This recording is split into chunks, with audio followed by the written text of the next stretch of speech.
still accepting more people to the webinar. Good evening, everybody. My name is Salvation Chigaroka, and I'm the chapter lead for SCA Lagos. We're based in Lagos. We're a chapter community of She Code Africa, and we are a community focused on helping and empowering women in technology here in Lagos, Nigeria. It's a great opportunity to be hosting this webinar. And very soon I will be calling on our host who has a lot to share with us, insightful things to share with us. I hope you're looking forward to it.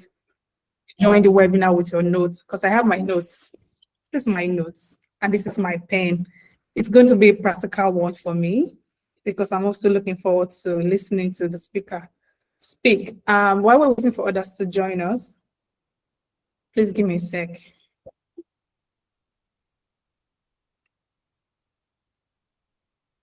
Okay, while we're waiting for others to keep joining us, I would go ahead to share more on why we're here. Welcome, Simon, and thank you for joining us from Lagos. So before we dive in, I want to see more emojis before we dive in, please. React that you're here and you're excited. Give me emojis, please. Okay, I'm seeing the emojis. That's nice. That's nice. That's nice. Awesome, awesome, awesome. You're very much welcome, everybody. I'm hoping that tonight will be an incredible section. And I would like to introduce our speaker. Our guest speaker is Tumise, a senior full stack engineer and technical lead with over 7 years of experience building product across real estate, commerce, and artificial intelligence. He currently works at universities from London. Tumise has a proven record of turning ideas into robust, scalable systems that ship. He's proficient in React, Node.js, TypeScript, and AWS, and he brings both technical and depth leadership clarity to every product he touches. Beyond the code, Tumise is a software engineer and also a mentor committed to helping the next generation of builders across Africa and beyond. His journey to the UK is a story worth hearing. Of course, I'm looking forward to it. As someone who has navigated every part many of us are considering tonight, he knows firsthand what it takes to build a global career on your own terms. Please, everyone, before we bring our host to the stage, give a clap. Show your clap reactions, please. I want to see our claps. It needs to be at least 1,000 claps, if possible, of course. Thank you very much for your reaction. Let me say good evening from Nigeria, Lagos. Welcome. Kindly unmute and introduce yourself if you wish to. Hi, Salvation. Hi, everyone. My head is swelling. Yeah, I'm excited to be here to share my experience and share what I know. I'm hoping it's a productive session for everyone on the call. Once again, my name is Tumise Uni. So it's Tumise, not Tumise. That part is, yeah. I'm sorry. Fault. A lot of people say Tumise, so it's Tumise. It's fine. Okay. Yeah, once again, I'm excited to be here, and yeah, let's dive right into it. Yes.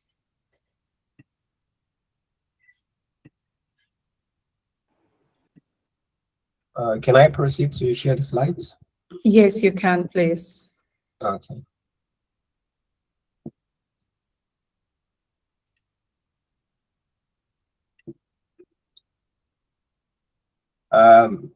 If at any point in time you can't hear me or my audio is misbehaving, please just let me know. Someone can jump in and say something so I can fix up from my end. Yes. Yeah. So today's webinar or session is going to be around my global talent visa journey. Basically, how I went from working as a tech talent in Lagos, Nigeria, to being a global talent here in United Kingdom. Next slide. Oops, why is this not working? Yeah, again, a bit of introduction. My name is Tumise Oguni. I'm a senior software engineer. I work as a co-founder at Mandate, and I work as a professional software engineer at universities. I was endorsed early 2025 as a exceptional promise under the Global Talent Visa route. And you can find me on LinkedIn at Tumishi, or almost every other social media. It's tumishi.obuni. Um, Next slide. So before we proceed, some important disclaimers, just to set expectations as to why I'm here. First is I am not an immigration lawyer or consultant. I'm only sharing what worked for me so that you can learn from it. The rules and the criteria when it comes to global talent visa changes quite often. So make sure to always verify the current requirements at the point where you would be doing your own application.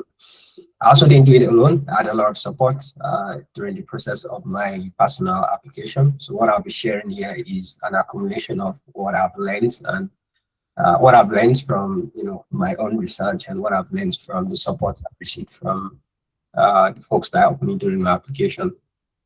Overall, my goal is to make this all global talent thing feel real and achievable for you, to help you feel like it's not some magic or something like crazy distance away. So try to take what resonates with you, but please, please, please do make sure to do your own research. Again, the rules and the criteria, they change quite often.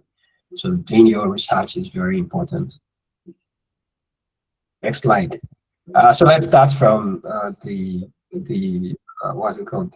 I mean, if this is your first time hearing about global talent visa, I'm sure the question you will have in your head is probably, what is global talent visa?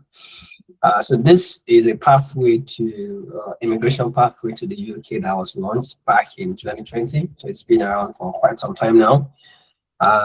So basically, the UK Global Talent Visa enables highly skilled and exceptional individuals to live and work in the UK without needing an employer sponsor.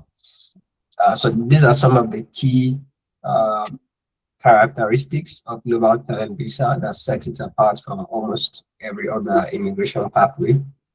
The first is you don't need a job offer. So once you have a global talent visa, you don't need an employer to sponsor you or to get you to provide for you a job offer before you can move to the UK. So once you have a global talent visa, you can move to the UK to work for a company or to work as a freelance professional or to start a business, to be self-employed. It's your choice. You choose what you want to do. So there's that flexibility. You don't need to have any salary minimum. So you are not doing any English language test or some of these things that are required from other visa pathways. So with global talent visa, you don't have to do any one of this. And with the global talent visa, your family and dependents can join you in the UK. So if you have a spouse or children that are under the age of 18, they can join you in the UK, and when they join, they can work and study freely in the UK also. And path to settlement. So when you have a global talent visa, after 3 years, if your global talent visa is under the exceptional talent route, then you will be eligible for ILR. ILR means indefinite leave to remain. It's basically what you get, post your visa status. And if you go your global talent visa via exceptional promise, after 5 years, you'll be eligible for the indefinite leave to remain. So what is exceptional talent? What is exceptional promise? I'll be explaining that in a couple of slides, but just have it in mind that between 3 to 5 years from having a global talent visa, you can get your indefinite leave to remain. Next slide. Okay. So I have an understanding of what global talent visa is. I'm sure the next question you probably have is who can apply? Like, are you eligible to apply for the global talent visa? Well, at the very high level, there are 3 fields that the global talent visa is considered for. Although the most popular and how you got to know about global talent is probably through the digital technology. What's important to highlight that there are other fields that you can also get the global talent visa through. So the very first one is academia or research. So researchers, scientists, or academics with strong publication or impact recorded. This category or the people in this field can also apply and get the global talent visa. Arts and culture, this one is often overlooked, but practitioners in film, music, fashion industry, you know, any field I can think about that fits into this arts and culture, as long as you have recognized achievements that you've sustained for a number of years, you are probably also eligible for applying for a global talent visa. And the last one is digital technology, which is like the most popular one. So highly skilled professionals that are actively involved in product-led digital technology. These categories of people are also eligible to apply for global talent visa.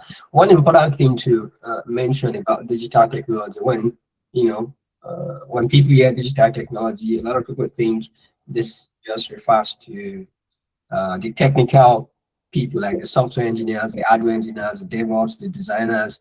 People think it's just those set of people that this is referring to, but that's not true. It's those set of people and more. So if you work, for example, in business, for example, you're a sales expert, HR professional, or a product manager, you are also qualified. The most important thing is you are actively involved in a product-led digital technology. So, for example, if you're an HR professional that have worked back to back in like fintech companies, and you've had serious impact in these companies, you are probably also qualified to apply for the global talent visa. So you don't have to like be coding or be doing hardware and software before you are eligible.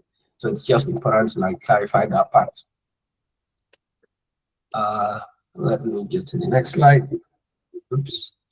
Yeah, so like 2 slides ago, I mentioned exceptional talents and exceptional promise. So let's try to understand what these two things are. So when you apply for global talent visa, you normally apply under one of these two categories. It's either you're applying as an exceptional talent or you're applying as an exceptional promise. The path you choose depends on your current situation in your career. But for exceptional talent, you typically apply for this if you have more than 5 years of experience, if you are an already established leader in your field, you already have like strong track record and measurable impact over like last 6, 7, 8 years. So if you fit into this category, then you would be applying as an exceptional talent. Again, you're eligible for an ILR, that's indefinite leave to remain in 3 years. So the flip side is for the exceptional permit. So typically, if you have like less than 5 years of experience, then you'll be applying as an exceptional promise. So for this one, you need to, you don't necessarily have to show that you're an established leader. What you need to show is you have the strong potential of becoming a leader in your field. And also, just to recap, you're eligible for ILR in 5 years. So like after 5 years, you can apply for your indefinite leave to remain. So these are the two pathways that you would select from when you apply. Again, the path you select depends on where you are in your career. Next slide. So how do you go about the application? So I've tried to simplify it into these 2 stages, just to make it like easy to assimilate. The first stage is what I call the proof stage, is where you prove that you are either a leader or you're a potential leader in the field of work. That's the first stage. The second stage is the visa application itself. So once you're able to prove, then the second stage is very easy, straightforward. You just take your evidence from, once you are done proving, you take that, you submit the necessary documents, and then almost certainly you get the visa once you're able to like do the stage 1 perfectly. So you don't need a lot. You don't need bank statements. You don't need all those things that you normally submit if you are doing the other visa routes. So the visa application, most times you just need to like get your biometrics captured, get your TB test, and your the result of your proven stage, and then you get your decision typically in 3 weeks. So most of the slides that would come after this would be focused on stage one, because that's really where the work is, which is you proving that you are a leader or you're a potential leader. So how do you prove that you're a leader, you're a potential leader? You can do this in one of two ways. One, which is like the most popular, is applying for an endorsement. And secondly, is applying as a winner of an eligible award or prestigious prize. So one of those two is how you will prove that you're a leader or you're a potential leader. Quickly, let's talk about the eligible award. So this is one a lot of people don't know about. A lot of people just, think about Global Talent Visa and go straight to, trying to get endorsed. But actually, there's one other way you can prove that you're a leader or you're a potential leader. If you've won a qualifying award, you do not need an endorsement. You just go straight to apply for the visa, because the award, that's the prize itself, serves as a proof that you need. So this is short and faster. But the thing is, only a few people would qualify, because these awards are, they are given to very few people. Not a lot of people would get these awards. But I mean, who says you can't get the award? So if you happen to have the award, or you can't work towards one of the awards, then you will be eligible for a Global Talent Visa without the need of an endorsement. So these are some examples. So there's a Turing Award, Ken Kennedy Award, ACM Prize Award in Computing, Mobile, this is like in entertainment, International Booker Prize, this is like in arts and literature. There's actually a long list of awards that makes you eligible for Global Talent Visa. Maybe once I'm done with the presentation, I'll share a link to the Gov UK website where there's like, you can find a list of, the awards that makes you eligible for a Global Talent Visa. But I just wanted to quickly capture this so that you know that this is an option. The other way of proving that you're a leader or you're a potential leader, and this is probably what a lot of people will be doing, because not a lot of people is going to get a mobile award or things like that. So the other route is the endorsement route. This is basically you getting endorsed by another body to tell the Home Office of the UK that, okay, we believe this person is a leader or this person is a potential leader. And the endorsement application happens in the eye level. It happens in 3 steps. The first step is identifying the endorsing body, who is going to be endorsing you. The second step is gathering the documents and evidences you need for the endorsement, because to get the endorsement, you need to submit some documents and evidences. And the third step, of course, is to submit the application, wait to get a response, either you've been endorsed or you've not been endorsed. So let me try to break that down a little bit. So identifying the endorsing body. So the body that will endorse you depends on your field. Because I applied under the digital technology field, and probably that's what a lot of people will be applying under. So if you're doing anything in a product-led company, then this is a field you'll be applying through. So TechNation, this is the endorsing body for the digital technology field. So for the other ones, I'm not sure, because I didn't really do a lot of research into those fields. This is a field I fall into, so this is the one I know. So TechNation is the endorsing body. They are the ones that will be reviewing the documents and evidences you submit and be making decision either to approve or not. So for documents, again, in a summary, you need this 5, let me not say 5 documents because that would be wrong, but these are the 5 categories of documents you need to put together. The first one is your CV. The second is a personal statement. You need 3 recommendation letters. You need evidences for 1 mandatory criteria and or criteria rather, sorry. And then you need evidences for 2 optional criteria. I have a couple more slides to explain each of these in details, but just to give you a high level of what this gathered documents and evidence is all about. This is the 5 things that's part in there. And then after your submission, you get a response back within 8 weeks. It might not be up to that, depending on how fast they review or your situation, if you're inside or outside of the UK. But I think within 8 weeks, you get a response. The next slide. So now let's go into each of those documents. Let's try to explore them in details. We can't possibly cover every part, but I'll try my best to give as much info that helped me when I was applying. I'm hoping it also helps you in the application. So for your CV, the most important thing to know here is this is not your regular CV. This is not the CV that you used to apply for a job. It's not like a one-pager CV. No, this, you want to make sure you capture those 6 different things in your CV. You want to make sure included is a professional summary, a number of sentences describing who you are.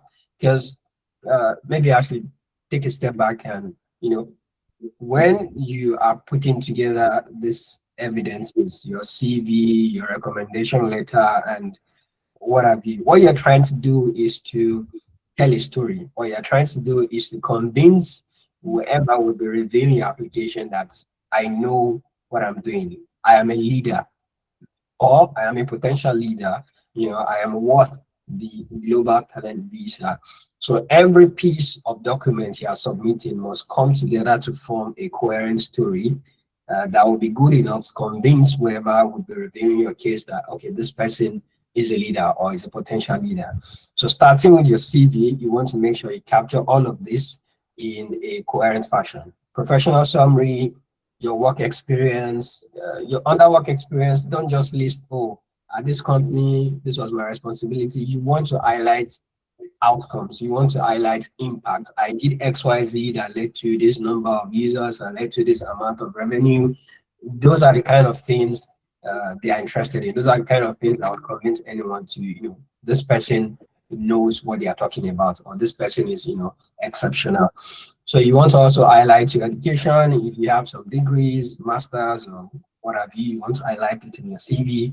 And also if you have like publications or talks at conferences or articles that have been published, made a lot of wave, you also want to highlight that briefly in your CV. So that's it about CV. The next one is your personal statement. Again, remember, we are forming a story. We are putting together a coherent story to convince whoever is going to be reviewing. So your personal statement is another opportunity. This is not the CV. Your CV is different from this one. So in your personal statement, you have the opportunity to go into a bit of storytelling. You have the opportunity to form a narrative here. So again, you want to, express more about who you are, your journey to where you are, and the impact you've made over the number of years that you've been working. You also need to express why you are a match. You need to draw upon the evidences you are providing. Because of XYZ, I am a fit, or I am a leader, or I have the potential to be.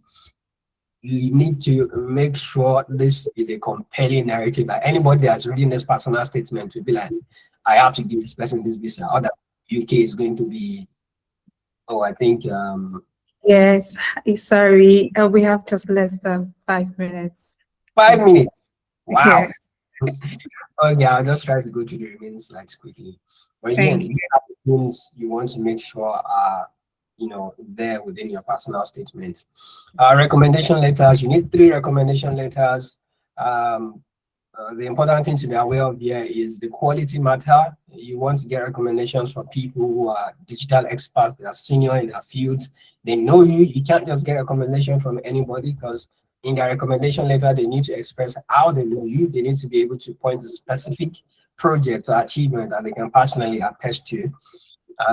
So yeah, that's about the recommendation. You need 3 recommendation letters. For evidences, we need to gather evidences to meet 1 mandatory criterion, 2 optional criteria. For the mandatory criterion, this is an example. So this is a criterion. It's there on the technician website to demonstrate that you've been recognized as a leader or the potential to be a leader.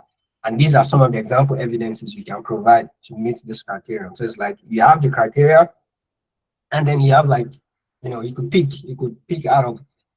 the first, the third one, the second, the fifth one, just pick the evidences to demonstrate that particular criteria. And there's like a long list of possible evidence you can shop from. It's on the technician website. Maybe I'll share a link to this after the call, but I just try to select a few so that you have an idea of what this is about. And this is probably where you spend most of your time when you're applying for a global talent, just getting together the evidence to to prove this criterion. For the optional, this is one example demonstrating that you've been recognized outside of your regular 9 to 5 work. You've been doing things outside of that. This is one optional criteria, and these are some examples, evidence that you can use to prove that particular criteria. Yeah, one important myth, misconception I feel like a lot of people have is, oh, because I work in Africa or I work in a fintech startup somewhere in Lagos or Abuja or Ghana, maybe my experience is not good enough. The truth is that that's not the case. What really matters is impact. What really matters is outcome. As long as you are doing the work and you have, impact, you have results that are, most importantly, publicly verifiable. As long as you have those things, trust me, you are qualified for either an exceptional promise or an exceptional talent, global talent visa. Next slide. Yeah, I'll just rush through this one. So for evidence, what counts? You need things from the past 5 years. You can use achievements or things that are older than the past 5 years. Third-party external validation is very important. Whatever you are submitting that, oh, I achieved this, I did this, it must be something the people reviewing can independently verify. So don't put things that it's only known within your company, nobody else can attest to it. Try to not submit evidences like that. Quantifiable metrics, very important. Make sure you are specifying numbers, specifying percentage, specifying range, revenue. Those kind of things are very important. Some of the tips I was going to share, maybe I can do that real quick. Start documenting now. Your biggest asset when it comes to global talent visa application is your documentation, is your evidence, like things that you've done. And this was something I personally knew quite late, because at the time when I was going to be applying, I realized that, oh, I've done a lot of things that I have nothing to, show for it. Okay, I've done this, but there's nothing to back that. So the best thing you can start doing is start your documentation now. Whatever you are doing, first year of your career, second year of your career, it doesn't matter. Start documenting your achievements, if you have testimonies, especially if you have something that can be verifiable in the public, start documenting it now. Build your public presence, train that carefully. I think I spoke about this already. Give yourself time. More often than not, global talent is not something you can rush. You need sufficient amount of time to put together all this evidence, because you want to make sure you're putting your best foot forward. If you rush it, for example, you gather all the evidence in the last, let's say 1 month or 2 months, and it's obvious in your application that everything you're submitting was done in the last 2 months, it's a big red flag. You are very likely not going to get the endorsement, because they can tell you are doing this because you want to get the global talent visa, not like you are doing this because that's who you are as a professional. So give yourself sufficient amount of time, get the right support. Again, I had a lot of support while I was applying for my global talent visa. Don't be shy to ask questions, to ask for guide. It's quite overwhelming, but with the right support in place, you can get the global talent visa. So don't be shy, ask for help, get the right support where you can. And yeah, I think that pretty much summarizes everything in this slide. And key takeaways, global talent visa is designed for impact-driven professionals. You don't have to be super famous. You don't have to be the loudest person on Twitter to get global talent visa. No, as long as you are making impact and those impacts are documented, you are good to go. Your work in African markets is internationally relevant. So being in Lagos, being in Ghana is not a barrier. The difference between a strong and a weak application is the quality, is not the experience. You having 10 years, 15 years of experience, that's not really what they are looking for. It's the quality. What have you done? What result have you achieved in your, let's say, 2-3 years that you've been working? That's that's what really matters when it comes to global talent application. Again, start building your public profile now. Document everything, publish everything. Even if you don't plan to apply this year, just start building, your evidences. Start building in the public. Start documenting your work now. And again, give yourself time. Yeah, that's all. It is possible. I did it. You can do it. It's not like it's not magic. It's not impossible. Just follow the guide, get support. Understand what you are doing, and I'm quite sure you are good to go. Thank you very, very much, Tumishi. I hope I pronounced your name correctly now. I can see the reactions from the audience. Thank you very much for that insightful, very well explained webinar. And I think some people have questions. And Rosaline, let me apologize to Rosaline. Rosaline, we had to give Atumi say some time to share his presentation, and then we'll go into questions. We're not trying to rush it, but don't worry. If you have questions, please raise your hands. I'll call on you, and then you can ask your question. But please make your questions brief and direct. I can see one in the chat, so I will just take the first one in the chat, and then I'll go to Agatha, and then Ebere Chuko. Oluwafumilaya says, please, for those of us that have not really made any impact in tech, does a portfolio of passion projects count? Like vibe coding prototypes, competitive analysis, and mentorship projects? Tumisi, please help us. To be honest, frankly speaking, I'm not sure. Because again, the barrier of entry for global talent visa is impact. That's like the most important thing. You need to have done things to show that either you're a leader or you're a potential leader. However, especially under the exceptional promise route, it all boils down to how you present your narrative, how you present your case. You could have prototyped a project that went on to be the baseline for a successfully fintech application, or you could build something simple that becomes something that generated some amount of revenue. So if you're applying under exceptional promise, for example, you don't need to show that you've made $10 million in revenue. They understand that you're a promise. You have the potential to be a leader. So in that case, what you're proving is that I have the potential, like I can do this thing. So then it boils down to how you present your narrative. But what I would advise is, if you are still quite early in your career and you haven't done a lot of work, I think your best bet is to start building now.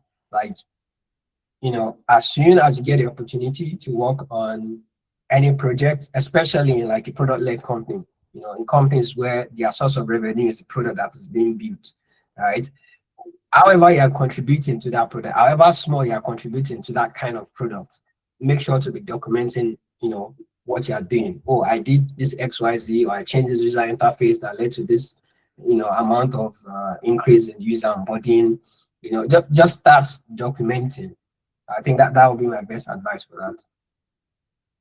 Thank you very much, Tumishi. I hope they've answered your question. I hope Tumishi answered your question, Fumilayo. We'll go back to Agatha. Agatha, you can unmute and ask a question.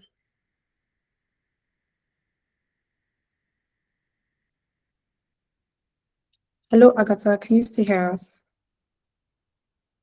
Okay, I'll go over to Berichiko then while we have.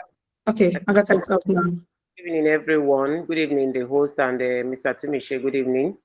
I was a little bit late. I didn't start with you guys. But my question is this, please. I've been hearing this talent hunt for years now. It's a little bit confusing.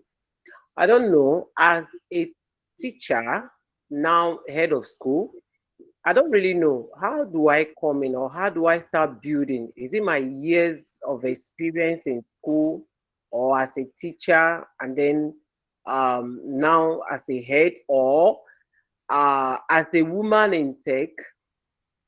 I just started, let me say, two to 3 years now. So I don't really know. Though my LinkedIn I've been building, I don't really know how it works. So I really want you to put me through. Thank you. Yeah, sure. I'll try to answer that question as best as I can. Yeah, I think you have two answers, and you can choose from either. So earlier in the presentation, I explained that the global talent visa is applicable to three fields, like three categories of fields, basically. And the first was academia or research. So people in academia or doing academic research, that's one category of people that can apply for the global talent visa. Another one is digital technology, which is the one that you probably heard about in the last couple of years. So people working in tech, people working in product-led company, you can also apply for the global talent visa. So as far as academia goes, because I personally didn't apply through that route and I don't know much about it, I am not sure what the requirements are. But given your experience, you said you spent the last 10 years working in academics, now you are head of school. Perhaps your experience could translate to, what is needed to get a global talent visa under the academia route. I can't say much about that because, again, I don't really know about that route, but it's something you could check. Academia research is like a standard pathway to getting global talent visa. So now you also mentioned you've been working in tech for the past 2 years. So that's another route you can explore. Like working in tech means you are in digital technology, especially if you've been working as part of a product-led company. I'm not sure what you've been doing, but if you've been working in any company where their source of revenue is the actual products that that's being built, then you might have what it takes, or you're on your way to having what it takes. Because doing that means in the past 2 years, you've probably done some really good work that translated to really great impact for the product. Or if you haven't, then in another 1 year, in another 2 years, you're on your way. Because for the past years, I'm sure you've been building up your skill sets, building up your portfolio. So you can just start if it's not something that you've built, if you haven't achieved this impact previously, you can start now since you're already in that field. So that's the two pathway I would suggest. Agatha, either do more research on the academia part to see how your experience in academic translates to that particular route, or just focus on digital technology and start seeing how, okay, the work I've been doing so far, what's the impact I've been making? What can I share as evidence? So that would be my answer. I hope that helps a little. Okay, thank you so much. Thank you very much. Okay, thank you, Agatha. We'll move over to Ebere Chuko. Guys, thank you so much. Hi, Timothy. Thank you very much. So I have a complicated issue with this because I've sort of like read up on the entire global talent visa thing. My issue is I have 10 years of work experience, and for the most part, the work I've done is like in different phases. I've worked in media. I've run a business for the past 8 years that is in tech, and right now I have like a setup an outsourcing business, and I've also managed a government agency like for 3 years during COVID and then till 2023. And for all of these things, I do have like experience. I'm very hands-on. I have clients. I've done work for them, but I've never really like been one to document like, oh, in this moment I'm doing this. Let me make a post. Let me, whatever that may be. The only things I think I've documented to an extent is like the volunteer work I used to do, but never really like my professional experience. So even with the government agency, I used to be on radio like Monday to Thursdays every week. And that was like a 52-week program. So it was like for 1 year, but I never really put that together. How do I go about proving that the things I say I've done it? Because if it's to write like a 5-page CV or a 10-page CV, I can afford to do that. But I don't have like any evidence aside from, oh, we can go and ask the MD of the agency and they can prove that I worked for them, right? Or we can ask my clients and they can prove. But I don't know, like every other thing is vague because I don't have any way to say, oh, in this time, in the real moment, this is how and how I did such and such. Yeah, hi, Barry. Thanks for the question. again, I'll try to answer to the best of my ability. So I was in that kind of situation while I was applying. Maybe not to that extent because I had documented a few things, but still, when I wanted to apply, what I have in documentation wasn't enough for me to apply. And what I did was to, in summary, start building from that point, start gathering more evidences from that point. So I think that will be my first response. Like, from this point in time, what can you do in the next 6 months that will translate to evidence, that will translate to things that you can submit to prove yourself as a leader or potential leader. Another thing that I think is possible, I think it's possible because I've read this theoretically in the documents, but it wasn't something I did myself, is to say, for example, if you work at company X for like 2-3 years and then you achieve some results, but it's difficult to prove that because you don't have anything documented to prove that.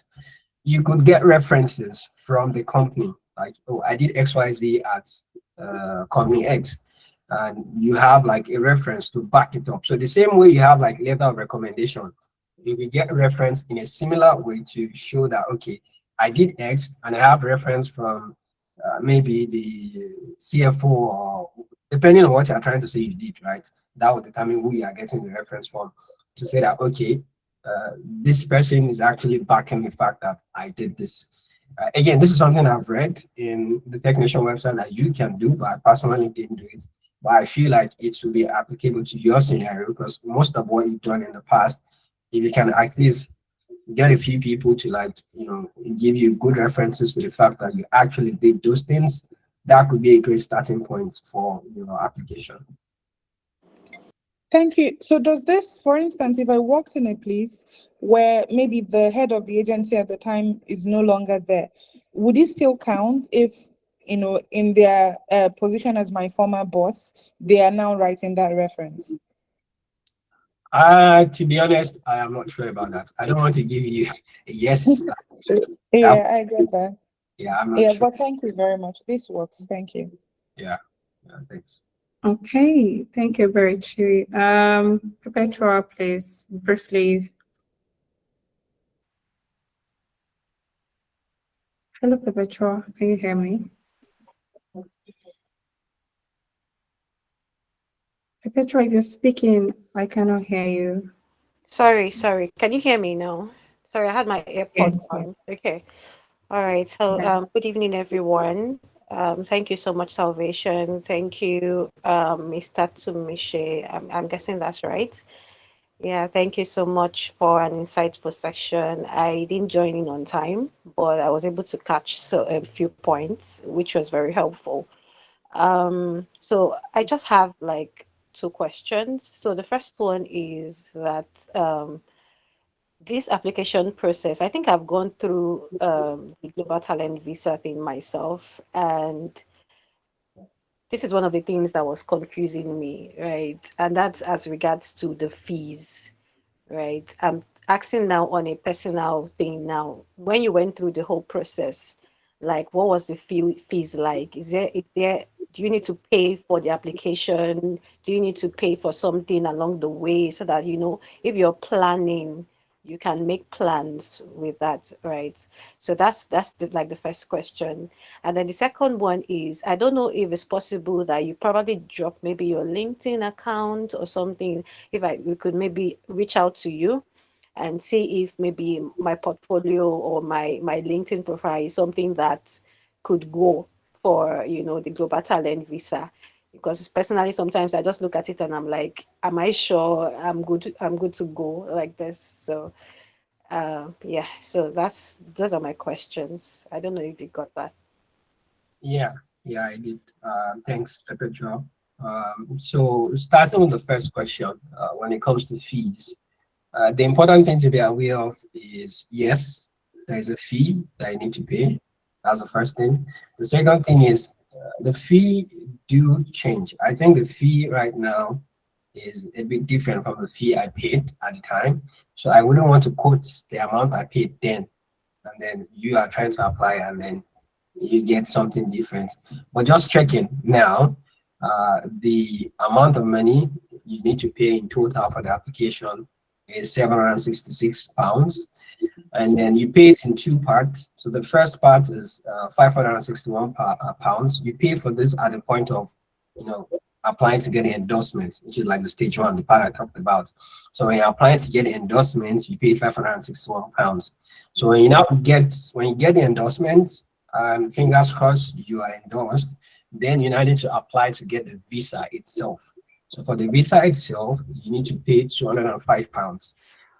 So in total, it's £766. Again, this number do change. So in 3 months' time, in 1 year's time, it could be a different amount. So please just check the gov.uk website. It's there, it's clearly written. This is the amount you need to pay at this stage and at this stage.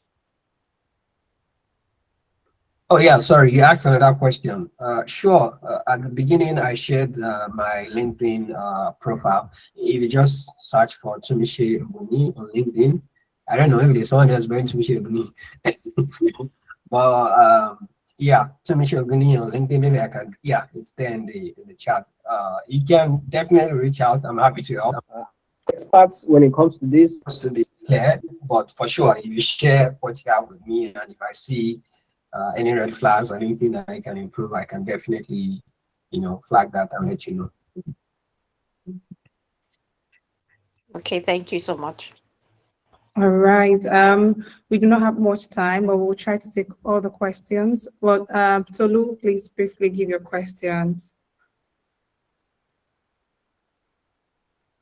Thank you so much.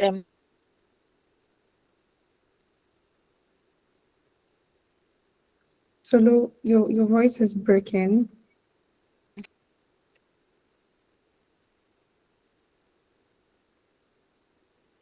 Tumise, can you hear her? Okay. No, I can't. Tolu, we'll give you the try again. We will move to Ejiro, but you can come back to the call and ask a question. Yeah, thank you very much for this session so far. It's been really insightful. I just have one question. So I want to ask, right? Do you know anyone? I mean, you don't have to give me the name, but do you know anyone personally who has gotten the endorsement in the last, let's say, 6 months, applying from Nigeria? And the reason I'm asking is, I do have like a couple of colleagues that applied around 2 years ago, and most of them, they got it, if not all of them actually, and they got it. But currently right now, working with them reviewing my application and whatnot, and then saying it's good to go, it's all good to go, this looks better than what I submitted and whatnot, and then getting rejection, right? And then not just me, right? I have like 4 people who also did the same thing, and we were all rejected. It was kind of like a shock, right? So they gave valid reasons, and most of the reasons seems like there are some things internally that has changed that the body has not published or will not publish. And most of them seem particular to Nigeria. And that's why I'm asking if you know anyone from Nigeria. Most of them, like for example, now some of our media house seems like they've been flagged, and any evidence coming from there are no longer considered credible. I don't know if you get what I'm trying to describe, right? So those things internally they've changed, but there is no publication out there from a technician. Oh, they're not taking this from this, they're not taking this from this or whatnot. So that's why I'm asking if you know anyone person. I'm not saying you should name the call names or whatever, but I just want to have an idea to see how possible it is currently. Yeah. Yeah. Thanks, Ejiro, for the question. That's a very good one. So for the first question, do I know anyone that has gotten global talent visa in the last 6 months? No, I don't know anyone personally that has gotten the global talent visa in the last 6 months. That's not to say there are not people getting it, but personally, I do not. And as regards your follow-up question or concern about the increase in rejection rates, that is actually true. I'm saying true because I've heard from people who are actively, supporting people on global talent visa that the rejection rate has increased. And I think the way I see this is my personal opinion. I'm not saying this is exactly what is happening. This is my own opinion. Is so there's a lot more people attempting the global talent visa right now compared to like years ago. And one thing that is critical when it comes to global talent visa is they want your application to be unique. In fact, if you read the technician websites, they explicitly mention to not use uh, chatbots, LLMs. They explicitly mention to not use ChatGPT for writing a recommendation letter, or they ask that you do not use this. They want it to be unique. They want it to be you presenting yourself as you are. So one thing I think has been the cost of a lot of rejection has been probably templating. Using what this other person used that worked, and then you trying to use something similar. They explicitly ask to not do that. So if you are doing that, most likely you are setting yourself up to fail. So as much as possible, you want to try to be unique. Secondly, you also mentioned about media houses, which I think is true because some of these things have also been really abused. A lot of people now do like, basically falsifying achievements on the media just for the purpose of the application. And when people do that continuously, what these bodies eventually, what they eventually do is, okay, from this particular media sources, we've been seeing a lot of fake achievements, fake publications, or falsified or doctored kind of publications. It just makes sense that at some point they would consider that source no longer credible. So if you are saying you've done X, Y, Z, and it's coming from a source that they've seen 50 other people say they did something and it happens to be doctored, they probably won't consider it as credible as it used to be. So those are the two things I feel like what is happening. Again, this is my opinion. I don't know what is going on with the technician. I'm not a member of technician community, but I feel like this is what is happening. When your application is not unique enough, or when it's not credible enough, you are using the same thing that almost 1,000 other people have used. That's kind of like raises an eyebrow.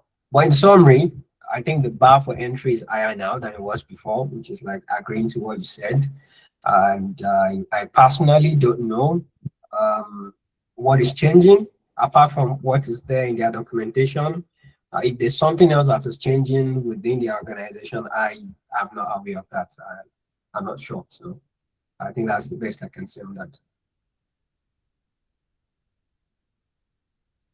Okay, Ejiro, I hope Timothy helps answer your question. Okay, Tolu, we have very few time. All right. I think I've changed my Wi-Fi. Can you hear me now? Yes, absolutely, clearly. Okay. All right. So very quickly, I was saying that so previously I worked in a fintech for about 3 years, right? Although it's not really like I don't think it's very product heavy like you've mentioned. But right now I'm working on my own, and majorly what I do is I'm building a digital marketing and AI company. So at the moment what we've started doing is running AI trainings for people. And my question is, for someone that maybe wants to begin to work towards, applying for the global talent visa eventually, if you could just, I know it's majorly what you have taught, but maybe personalize a bit for me, what you think, the time range I should give myself, especially in the aspect of documenting, and what impact to look like, because off the top of my head, I'm looking like, would impact look like number of people that were able to teach AI and they can now leverage it, or is the impact majorly like monetary? And I think another question would be, does LinkedIn documenting really matter as documentation? Or if you do something very impactful, maybe write to a media channel to like publish it. That's, I don't want to make it very long, but that's the idea of my question. Thank you. Yeah, hi Tolu. Thanks for the question. I think the question has multiple phases. The questions, sorry. Yeah, The first one, as regards to what you are doing now, which is running AI training for people. So I don't know if, as part of that work, you guys are actually like building a product, maybe a content management system or some form of like digital workspace where the trainee on board and they use that platform to learn. So because the reason I'm asking is during my application, one of the major focus when it comes to experience is it's not just the fact that you've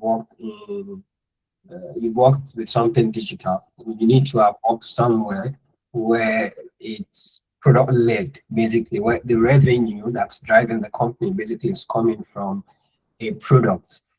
And so the reason I'm saying this is because I want to be sure like what you are doing can somehow tie into that. Because if it's just pure training, like people come into a class and then you train them and then that is it. There's nothing product about it, then I'm not too sure where that fits in. So you probably need to like clarify on that aspect. If it's not the case, like you have any product, it could be something you start doing as an initiative by yourself. You start building some kind of product to help your trainers to learn. In the age of this AI and stuff, it's quite easy to build things. So you might want to get started on that. And the second question, I think that was about like posting stuff on LinkedIn, right? Yes.